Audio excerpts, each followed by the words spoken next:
नमस्कार, आप देख रहे हैं सिटी पोस्ट लाइव और मैं हूं आपके साथ हर्षिता प्रताप सिंह। चुनाव कोई भी जीते, लेकिन सरकार किसकी बनेगी ये तय मुख्यमंत्री नीतीश कुमार करेंगे। ऐसे मीम लगातार कल से सोशल मीडिया पर वायरल है और इसकी बड़ी वजह भी है। नीतीश कुमार किंग मेकर बन चुके हैं। नीतीश कुमार क्या बड़ा फैसला लेते हैं, किसे गद्दी पर बैठाते हैं पीएम की और किसके साथ खेला हो जाता है, ये पूरी बात समझने के लिए हमारे साथ मौजूद हैं सिटी पोस्ट लाइव के डायरेक्टर श्रीकांत प्रत्युष जी। सर, एक बार फिर ऐसा लग रहा है कि जैसे सारा पावर, सारा कंट्रोल मुख्यमंत्री नीतीश कुमार के हाथ में आ गया है।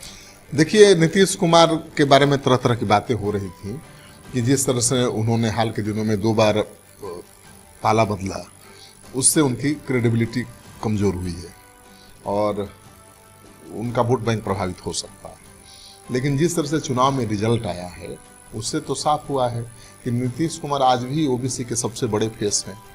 आज भी उनका वोट बैंक इंटैक्ट है, क्योंकि बीजेपी 17 सीटों पर लड़ी थी, उसे 12 सीटें मिली हैं। जेडीयू 16 सीटों पर लड़ा था, उसे भी 12 सीटें मिली हैं।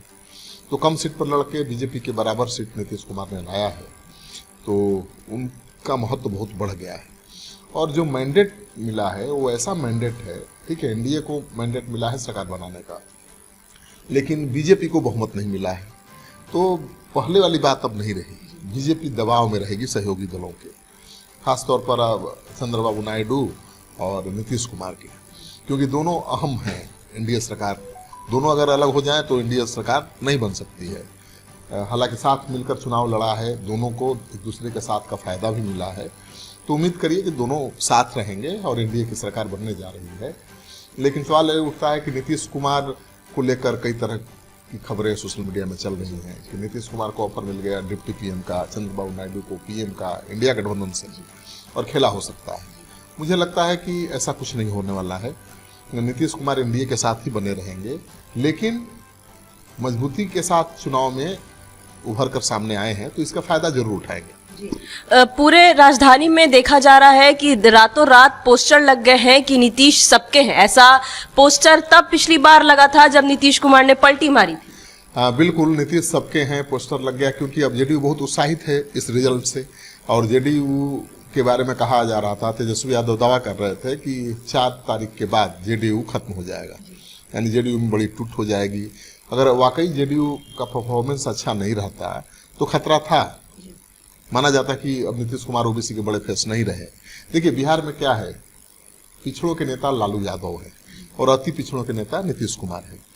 तो उनकी क्रेडिबिलिटी पर, उनके स्वास्थ्य को लेकर सवाल उठाया जा रहा था कि अब उनका वो रुतबा नहीं रहा, वो प्रभाव नहीं रहा जो पहले था। लेकिन रिजल्ट से तो पता चलता है कि उनके वोट बैंक पर कोई प्रभाव नहीं पड़ा। उनका वोट बैंक आज भी इंटैक्ट है, आज भी ओबीसी के सबसे बड़े नेता हैं वो, तो इसका फायदा उठा सकते हैं। देखिए, है क्या कि पिछली बार उन्होंने केंद्र सरकार में मंत्री पद लेने से मना कर दिया था, क्योंकि सिंबॉलिक मंत्री पद मिल रहा था, एक पद मिल रहा था दिखाने के लिए कि भाई हमारे सहयोगी दल हैं तो एक पद दे दिया। नीतीश कुमार ने मना कर दिया था। और इस बार जब अब मजबूती से उभर कर आए हैं तो कोशिश करेंगे कि कम से कम उनको 2 कैबिनेट का बर्थ मिले, महत्वपूर्ण विभाग मिले, 2 कैबिनेट मंत्री बने और 1 राज्य का मंत्री बने। और उम्मीद है कि ये दोनों मांगें उनकी पूरी हो जाएंगी। 2 कैबिनेट मंत्री बनेंगे जेडीयू से और 1 स्टेट मिनिस्टर बनेगा। अब कौन बनेगा ये तो नीतीश कुमार तय करेंगे, लेकिन मोदी कैबिनेट में इस बार एक की जगह 3-3 मंत्री नजर आएंगे।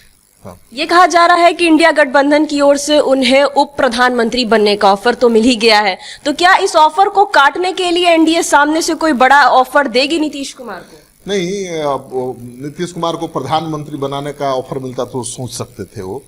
और देखिए, इंडिया गठबंधन में ऑफर मिल जाएगा, लेकिन उसे पूरा करना बड़ा मुश्किल है। इंडिया गठबंधन में तो नीतीश कुमार से ज्यादा सीट लाने वाले सहयोगी दल है ना।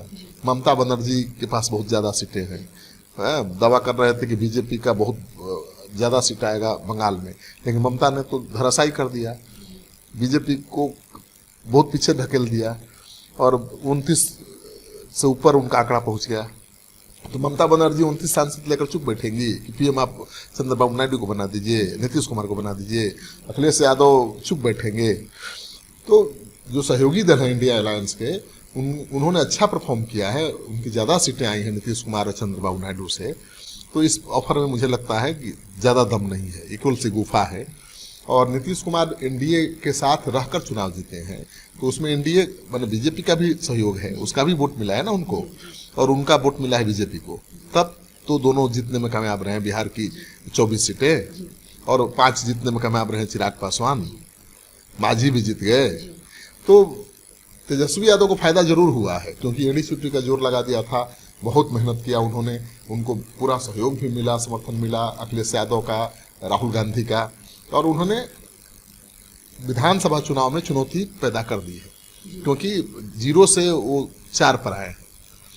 2 सीटें सीपीआई-एमएल ने जीत ली है, जिसकी कोई उम्मीद नहीं कर रहा था। हालांकि हमने प्रेडिक्ट किया था कि काराकाट की सीट भी सीपीआई-एमएल के खाते में जा सकती है और आरके सिंह भी हार सकते हैं, लेकिन हमको भी उतना भरोसा नहीं था। हम तो बस ट्रेंड देखकर रैंडम सर्वे जो किया था उसमें जो रिजल्ट आ रहा था उसके आधार पर कह रहे थे, लेकिन वो सही साबित हुआ। तो मुझे लगता है कि नीतीश कुमार ज़्यादा मंत्रिमंडल में जगह लेंगे, इंपॉर्टेंट मंत्रालय लेंगे, और उनका सबसे पुराना मांग रहा है बिहार को विशेष दर्जा दिलाने का, पुरानी उनकी मांग है।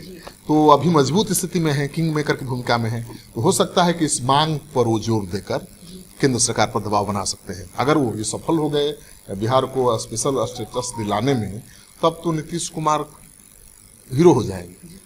जो उंगली उठाई जाती है कि पाला बदल दिया, ये कर दिया, अब सारी चीजें लोग भूल जाएंगे, कि स्पेशल स्टेटस मिल जाने पर तो बिहार बहुत आगे जाएगा ना। उद्योग धंधे, कल कारखाने लगेंगे, ढेर सारी छूट मिलती है ना, विशेष दर्जा राज्य का मिलने का बहुत फायदा होता है। नीतीश कुमार की ये मांग रही है, कई बार वो आंदोलन भी चलाए हुए हैं, साक्षर अभियान चलाए हुए हैं, लेकिन जब जब वो एनडीए के सरकार के साथ आए तो उसको छोड़ दिया, पीछे छोड़ दिया। इस बार वो दबाव बनाने की स्थिति में है, मोदी सरकार को मानना पड़ेगा उनकी बात।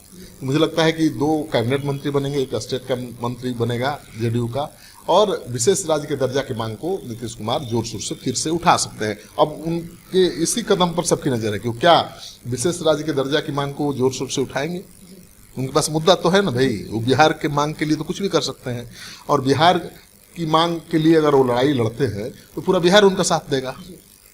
राजद खुद को इस स्थिति के लिए पहले से तैयार कर रही थी। तेजस्वी लगातार कह रहे थे कि 4 जून के बाद नीतीश कुमार बड़ा फैसला लेंगे। मनोज झा ने भी अपने बयानों में राजद के दरवाजे खोल दिए थे नीतीश कुमार के लिए। देखिए, नीतीश कुमार को ललचाई नजरों से सब देख रहा है, चाहे वो राहुल गांधी हो, तेजस्वी यादव हो या अखिलेश यादव हो, क्योंकि उनको लग गया है कि ओबीसी का अभी भी बड़ा फेस है नीतीश कुमार, और ओबीसी समाज पूरी तरह से गोलबंद है नीतीश कुमार के पक्ष में। नीतीश कुमार की सेहत भले ठीक न हो, जैसा कि विपक्ष का रहा है, भले उन्होंने 2 बार पाला बदल लिया हो, लेकिन उनका वोट बैंक नहीं इधर उधर हुआ है, खिसका नहीं है। तो जो कमाल दिखा है जेडीयू और बीजेपी के अलायंस का, तो उसका तो फायदा मिलना चाहिए ना। तो मुझे लगता है कि नीतीश कुमार एनडीए के साथ ही बने रहेंगे और अपनी ज़्यादा से ज़्यादा मांगे मनवाने की कोशिश करेंगे, और बीजेपी मानेगी भी। और देखिए, है क्या कि इंडिया गठबंधन सरकार बना भी ले तो उसके लिए मुश्किल है ये तय करना कि कौन पीएम होगा। ठीक है, राहुल गांधी को पीएम मानेंगे लोग नहीं इतना आसानी से। ममता बनर्जी दावेदार हैं, अखिलेश यादव भी पीएम पद के दावेदार हैं, कौन कौन कितना नाम गिनाए, सब लोग दावेदार हैं। तो चंद्रबाबू नायडू आएंगे तो भी दावेदार होंगे, नीतीश कुमार जाएंगे तो भी दावेदार होंगे। तो ये तय करना कि कौन पीएम होगा बड़ा मुश्किल काम है इंडिया गठबंधन में। और एनडीए को जब मैंडेट मिल गया है सरकार बनाने का, और इसमें किंग मेकर की भूमिका में है नीतीश कुमार, तो क्यों छोड़कर जाएंगे एनडीए फिर यूपीए के पास या इंडिया गठबंधन के पास। मुझे लगता है कि नीतीश कुमार यहीं रहेंगे, सरकार मोदी की ही बनेगी, लेकिन नीतीश कुमार का हस्तक्षेप रहेगा, नीतीश कुमार का दबदबा रहेगा सरकार पर। तो ये कह सकते हैं कि मुख्यमंत्री नीतीश कुमार तमाम देश भर के दिग्गज कद्दावर नेताओं पर भारी पड़ते नजर आ रहे हैं, क्योंकि मीडिया में ये भी चल रहा है कि आज जो वो बैठक में जा रहे हैं उसको लेकर भी कि वो एनडीए की बैठक की तरफ मुड़ते हैं या इंडिया की बैठक की तरफ मुड़ जाते हैं। नहीं, मुझे लगता है कि ये सब अफवाह हैं, अटकलें हैं। नीतीश कुमार जा रहे हैं तो एनडीए की बैठक में ही भाग लेंगे, इंतजार करिए। मुझे लगता है कि 2 से 3 दिन में मोदी सरकार का फॉर्मेशन भी हो जाएगा, शपथ ग्रहण समारोह भी हो जाएगा। हमारी चिंता, हमारी उत्सुकता इस बात को लेकर है कि नीतीश कुमार की पार्टी का सरकार में क्या भागीदारी होती है, कितने मंत्री बनते हैं और कौन कौन विभाग मिलता है। और बिहार के विशेष दर्जा के मांग को लेकर नीतीश कुमार क्या स्टैंड लेते हैं। यही 3 डेवलपमेंट होना है और मेरी नज़र उसी 3 डेवलपमेंट पर है। बाकी जो खबरें चल रही हैं, अटकलें लगाई जा रही हैं, मुझे लगता है कि बकवास है। नीतीश कुमार बार बार अपनी सभाओं में सफाई देते रहे हैं, हर सभा में, कि कुछ दिन के लिए इधर उधर हो गए थे, अब नहीं जाएंगे। देखिए है क्या कि नीतीश कुमार का जो वोटर है वो एनडीए माइंडेड है, वो एनडीए के साथ ज़्यादा कंफर्टेबल फील करता है। नेता कहीं चले जाए तो उससे कार्यकर्ता नहीं चले जाएंगे, सपोर्टर आपके भी चले जाएंगे, इसकी गारंटी नहीं है।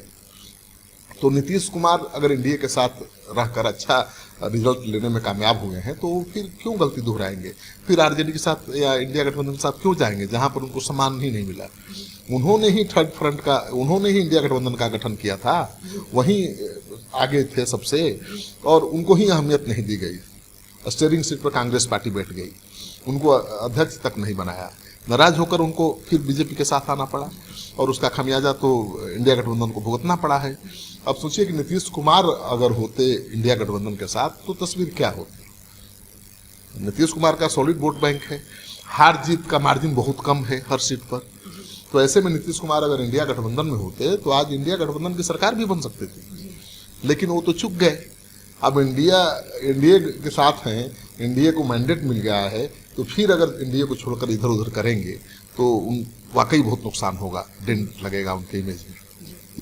आप सुन रहे थे हमारे डायरेक्टर को, साफ उनका कहना है कि नीतीश कुमार अब इधर उधर नहीं होंगे, जैसा नीतीश कुमार भी लगातार तमाम सभाओं में कहते आए हैं। अब देखने वाली बात यह होगी कि नीतीश कुमार और उनकी पार्टी को केंद्र सरकार में क्या भूमिका मिलती है और क्या बिहार को विशेष राज्य का दर्जा दिलाने की कोशिश करते हैं नीतीश कुमार। फिलहाल इस खबर में इतना ही। आप आगे की खबरों के लिए देखते रहिए सिटी पोस्ट लाइव। इस वीडियो को लाइक करें, शेयर करें और चैनल को सब्सक्राइब करना ना भूलें। धन्यवाद।